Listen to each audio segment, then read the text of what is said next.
Assalamualaikum warahmatullahi wabarakatuh. Berjumpa lagi di podcast Rumah Sakit Islam Sunan Kudus. Bersama saya, Cici Prozana Rianti, ahli gizi di Rumah Sakit Islam Sunan Kudus. Di sebelah saya ada narasumber kita hari ini, Dr. Francisca Raharjo, spesialis gizi klinik. Apa kabar, dokter? Baik, sehat Kak. Iya, baik dokter.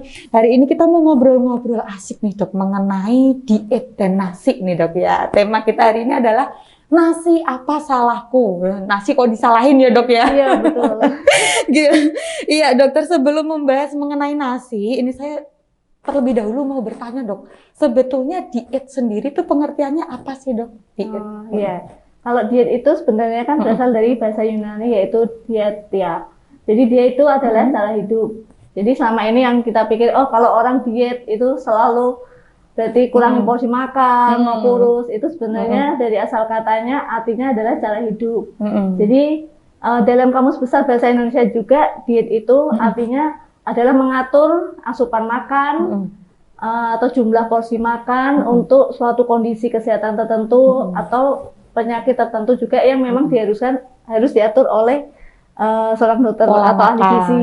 Ya, seperti itu iya. pola makan. Jadi, baik dokter, sebetulnya adalah pengaturan pola makan pola ya. makan. Bukan kalau yang beredar di masyarakat itu kan diet itu berarti supaya langsing gitu Ya, kan, enggak selalu bukan seperti itu ya dok. Ya. Kan kita punya diet yang lain, diet lambung kalau pasien hipertensi, diet untuk pasien diet yang rendah garam begitu ya dok. Baik dokter, ini kalau secara awam sendiri masyarakat ini kan mengenal diet kan untuk postur tubuh nih ya dok ya. Nah ini kan ada bermacam-macam diet di internet kan, informasinya banyak sekali ya dok. Ada yang dia diet tinggi protein, lantas meninggalkan karbohidrat supaya berat badannya turun. Nah itu kira-kira kalau dari segi gizi bagaimana dok menurut dokter Francisca? Diet jadi bisa juga menurut kalorinya. Ada itu yang sampai body low, kalorinya sangat rendah ya, kurang dari 800 yang sebenarnya tidak kita anjurkan. Yang biasa kita anjurkan rendah kalori itu juga kita hitung dari kebutuhan harian kita. Misalnya kalau kita wanita kan kebutuhan harian sehari tergantung berat badan, memang tinggi badan kan sekitar 1.500 sampai 2.000. Jadi kita kurangi restriksi kalorinya sebanyak 500, jadi kebutuhannya mungkin 1.000 sampai 1.500. Seperti itu. Itu yang menurut kalori. Iya, masing-masing individu berbeda ya dok ya. Tapi kan karena diet rendah kalori ini tadi kan jadi ada yang mengartikannya keliru dok. Seperti dia lantas meninggalkan nasi. Nah ini sebetulnya kalau dari segi gizi bagaimana dok? Ya, dengan meninggalkan nasi ini. Ada itu yang menurut komposisinya ya yang kita kenal baik berbagai macam kan, seperti diet keto, ya diet seperti Atkins, diet paleo, diet Mediterranean. Nah, sebenarnya semua diet-diet itu tergantung bisa diterapkan apa tidak pada satu individu.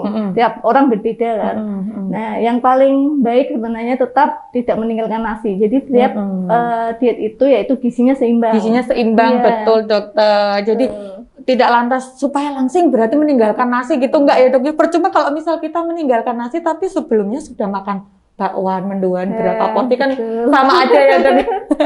Iya betul dokter. Tadi kan diet sendiri kan sebetulnya pengaturan pola makan ya dok ya. Nah ini kan pada penderita diabetes sendiri, ini kan juga ada beberapa yang dia karena takut gula darahnya naik, lantas dia tidak mengkonsumsi nasi sama sekali. Nah, ada juga yang saking takutnya nih dok, sehingga dia makan nasi wayu. Loh, nasi wayu itu yang udah kemarin itu loh dok, nasi udah kemarin.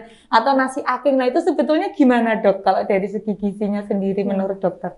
Kalau dari gizi sendiri, selain dari gizi juga ada dari Perkeni sendiri ya, dari diabetes sendiri. Kan tidak meniadakan nasi, tapi mengatur komposisinya. Komposisi jadi karbohidratnya tetap bisa masuk 55% sampai 60%, tapi berupa karbohidrat kompleks. Ya, selebihnya protein dan lemaknya diatur supaya kadar gula darahnya tetap terjaga. Tetap terjaga, ya. Betul. Kalau untuk nasinya sendiri sebenarnya bukan nasi kemarin, nasi itu terus rendah kalori ya. Sebenarnya yang kita perhitungkan adalah kita takarannya ya dok ya. Iya betul. Karena mitos yang berkembang di masyarakat nih unik-unik dokter. Ada yang aku mau mbak makan nasi panas nanti gulanya tinggi. Nah, makanya nasi yang dingin. Nah, itu kan sebetulnya gimana, Dok? Betul atau salah, Dok, itu, Dok? Ya, kalau itu mitos ya, karena Mitos kan ya, Dok, ya? takarannya ya sesuai takaran, bukan sesuai panas atau dingin. Iya, betul. Dan lebih bagus lagi bila penderita diabetes itu konsumsinya nasinya juga mengandung serat, serat gitu. ya, fiber, jadinya seperti nasi merah. Nasi merah lebih bagus atau ya, memang Dok, bisa ya? penggantinya seperti oat, seperti Oatmeal itu, juga ya, bisa ya, oatmeal, Dok, sebagai ya. pengganti nasi. Mungkin Nasi. kalau waktu sarapan bisa kita substitusi, bisa kita ganti menggunakan oatmeal. Seperti itu. Jadi bukan dia meniadakan, aku nggak sarapan takut gula saya tinggi, seperti itu, atau nggak makan malam, nanti di malam malah drop gulanya. Jadi tetap makan teratur. Jadi nyemil di tengah malam, nanti gulanya naik ya, Dok. Betul. Sebetulnya kalau nasi panas itu mungkin yang dikhawatirkan kalau ketemu sambal sama teri itu jadi pas musim hujan ya, Dok, jadi nambah porsinya jadi banyak ya. Kalau dingin kan otomatis mengurangi nafsu makan, mungkin yang dimaksud seperti itu ya, Dok, ya. Jadi kan takarannya bukan berarti salah si nasi panas ini tadi, jadi nggak boleh makan nasi panas sampai dikipasi dulu, Dok, baru nanti dimakan. Itu ada loh, Dok, bener, Dok. Lanjut, Dokter. Ini kalau mau ketemu Dokter Francisca bisa jadwalnya hari apa, Dok?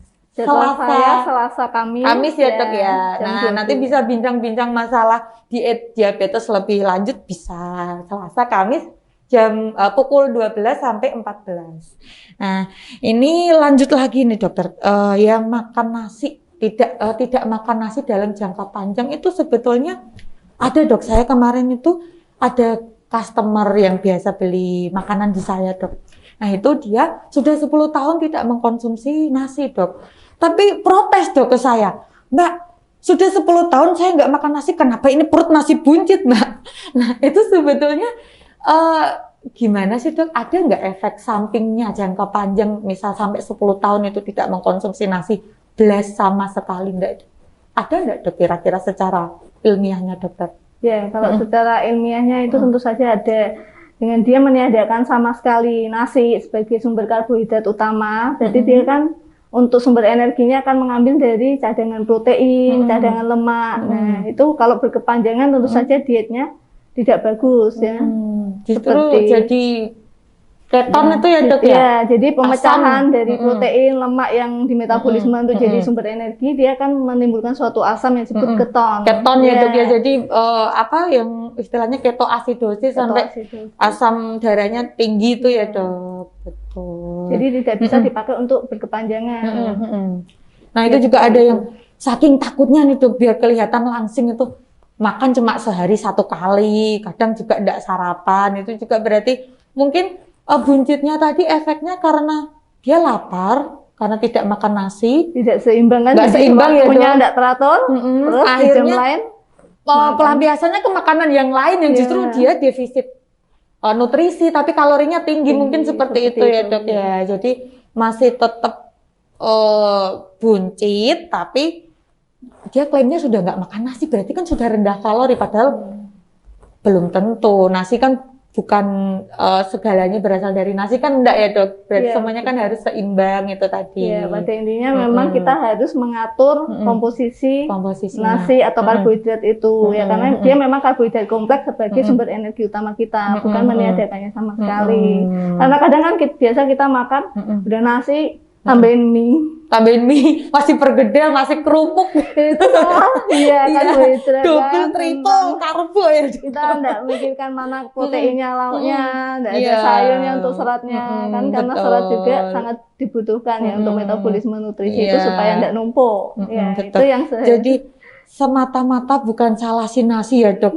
Yang dia tuh sering banget, Dok, jadi tersangka yang bikin gendut, yang bikin buncit, yang bikin gula darah naik, padahal kan sebetulnya tidak seperti itu ya, Dok. Kalau misalkan dietnya seimbang, nah itu otomatis nanti, dan diiringi mungkin olahraga sama konsumsi air putih pengaruh juga, Dokter. Pengaruh.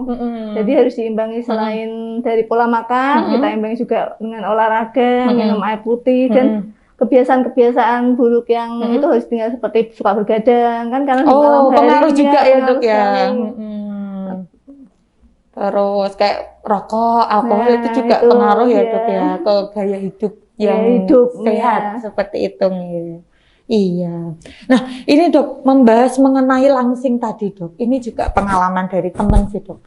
Supaya terlihat langsing itu ada konsumsi suplemen penekan nafsu makan Dok. Jadi dia tidak makan nasi terus mengkonsumsi suplemen penekan nafsu makan itu sebetulnya gimana Dok?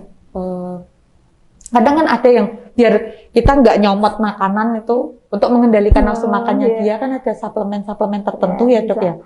Kalau pada prinsipnya ya secara medis lebih bagus bila kita memulai mengatur pola makan, jadwal makan tetap teratur. Nah, dengan mengendalikan seperti itu, mengatur jadwal pola makan secara teratur, kita bisa mengatur untuk nafsu makan kita. Ya, karena di jam-jam makan yang sudah kita atur, sarapan, makan utama, makan malam, kita sesuaikan porsinya lengkap sama seimbang itu kenyang. Jadi di jam lain gitu.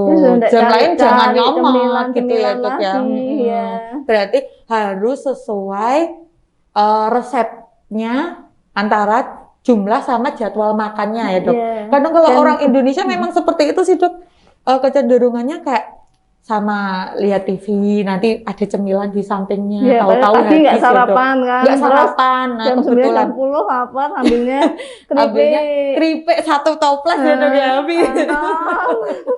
Iya betul. Berarti kalau suplemen sendiri itu ada nanti efek sampingnya nggak Dok? Kayak misal ke ginjal mungkin seperti itu Dok? Ada efek samping ya, memang suplemen-suplemen yang untuk menahan nafsu makan seperti itu kan efeknya kerjanya sentral kan karena semua pusat pengaturan nafsu makan kita juga di otak. Ya. Ada efek samping seperti berdebar-debar, ya mulutnya terasa kering. Kalau ya berlebihan dikonsumsi juga bisa mempengaruhi fungsi ginjal kita ya karena semua metabolisme. Mungkin air putihnya kurang juga. Ya, minum air putih, minum suplemen terus. Iya, minum suplemen. Yang penting langsing, masalah loro pikir carry gitu kan ada ya Dok. Itu kan jadinya bukan diet yang ideal ya. Nanti akhirnya dia akan mengalami seperti stres atau terhenti sendiri malah berat badannya naik. Karena stres itu tadi ya Dok. Baik dokter, lalu diet yang baik itu seperti apa Dok berarti intinya? Ya, jadi prinsipnya memang diet yang baik itu harus gizinya seimbang, makan teratur, dengan jadwal makan teratur, dan porsinya tentu saja kita atur. Dan kita harus mulai memilih untuk bahan-bahan makanan, yang mana sumber karbohidrat, dan kita harus menyesuaikan porsinya. Terus protein kita pilih, tentu saja biasanya mungkin kita pilih bukan bagian proteinnya, dagingnya, atau itu kita pilih lemaknya, kulitnya, nah itu harus kita sisihkan, seperti itu. Terus untuk cara masak, kita harus mulai kan. Pengolahannya juga diperhatikan ya Dok. Apalagi ini minyak goreng kan mahal ya Dok. Otomatis lebih amannya di pepes gitu ya Dok ya, di bumbu kuah, dimasak kuning, bisa. Lebih rendah kalori dan lebih irit di dompet, lebih sehat juga ya Dok. Ya betul. Nah, berarti kesimpulannya dari bincang-bincang kita pada pagi hari ini ya Dokter ya, diet itu sendiri sebetulnya bukan dalam jangka waktu tertentu kita membatasi makanan yang istilahnya ekstrim, tidak makan nasi sama sekali, itu bukan seperti itu ya Dok, tapi lebih ke gizi yang seimbang, pemilihan karbohidrat kompleks, lalu tidak meninggalkan nasi itu tadi ya Dok ya, lalu jadwalnya juga harus teratur, pemilihan jenis-jenisnya tadi karbohidratnya lebih pilih yang berserat ya Dok ya, yang kompleks seperti misalnya nasi merah atau oatmeal tadi bisa ya Dok, roti gandum, nah itu juga bisa ya Dok ya. Karena kan seringkali kita salah kan, sarapan hanya roti, selai, lapar kan berikutnya cari cemilan. Bila roti gandum itu diisi sama protein, sama protein, sama diisi tambahkan sayur, selada, tomat. Nah itu kan juga bisa sebagai pengganti sarapan itu ya sudah kan. Kadang kan orang gini, kok sering banyak enggak sarapan ini orang Indonesia, nah enggak sempat. Padahal seperti nanti itu kan bisa. Efeknya lebih banyak makan porsinya di siang ya Dok, kalau meninggalkan sarapan ya Dok. Iya, nanti kalau misalkan masih ada pertanyaan lebih lanjut nih, masih kurang jelas nih gimana, nanti bisa ketemu Dokter Francisca, bisa konsultasi di poliklinik kami Rumah Sakit Islam Sunan Kudus pada hari Selasa dan Kamis pukul 12 sampai pukul 14 siang. Nah, baik dokter, sepertinya sudah cukup banyak nih yang kita perbincangkan mengenai masalah diet dan nasi ya dok ya. Kira-kira untuk dokter Francisca sendiri ada yang mau ditambahkan dok?